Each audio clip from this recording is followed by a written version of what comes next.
Ration धान्याची अवैधपणे साठेबाजी करणाऱ्या दोनद बुद्रुक व सोहळ येथील गोदामावर स्थानिक तहसील कार्यालयाच्या पुरवठा विभागानं पोलीस बंदोबस्तात छापेमारी करून धान्याचे सुमारे 650 कट्टे जप्त केले आहे, ज्याचे बाजार मूल्य सुमारे 7 लाखांपेक्षा अधिक आहे।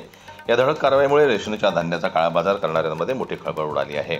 तालुक्यातील दोनद बुद्रुक व सोहळ येथील शेतांमध्ये तीन पत्र्याच्या गोदामामध्ये सार्वजनिक धान्य वितरण प्रणाली अंतर्गत स्वस्त धान्य दुकानातून शिधापत्रिकाधारांना मोफतपणे वाटप करण्यात येणाऱ्या गहू आणि तांदळाची अवैधपणे साठेबाजी करण्यात आली असल्याची गुप्त माहिती येथील पुरवठा विभागाला मिळाली होती। या माहितीच्या आधारे पुरवठा विभागाचे अधिकारी, मंडळ अधिकारी, ग्राम महसूल अधिकारी, पोलीस पाटील यांचा सहभाग असणाऱ्या पथकानं या गोदामावर छापेमारी केली असता दोनद येथील गोदामात 300 तर सोहळ येथील गोदामात 350 अशा प्रकारे सुमारे 650 धान्याचे कट्टे आढळून आले आहे।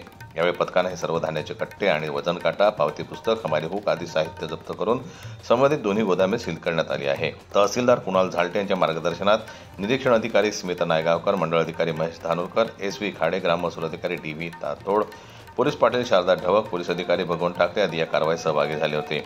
दरम्यान दोनद बुद्रुक येथील या शेतामुळे धान्य साठवणुकीचे गोदाम होते ते शेत प्रवीण पोळे यांच्या मालकीचे असून त्यामध्ये तीन पत्र्याचे गोडाऊन यांनी शारदा सावंत यांना तर सोहळ येथील गोदाम मनोज इंगळे यांच्या शेतात असून त्यांनी संबंधित गोदाम विनोद जाधव यांना भाडेतत्त्वावर दिला आहे। त्यामुळे पुरवठा विभागाकडून संबंधित शेतमालक व गोदाम भाडेकरू यांच्यावर धनस बुद्रुक आणि कारंजा ग्रामीण पोलीस स्टेशनमध्ये तक्रार दाखल करण्यात आली आहे। जनमत लाईव्ह न्यूज करता वाशिमहून ज्ञानेश्वर वरकट यांची रिपोर्ट।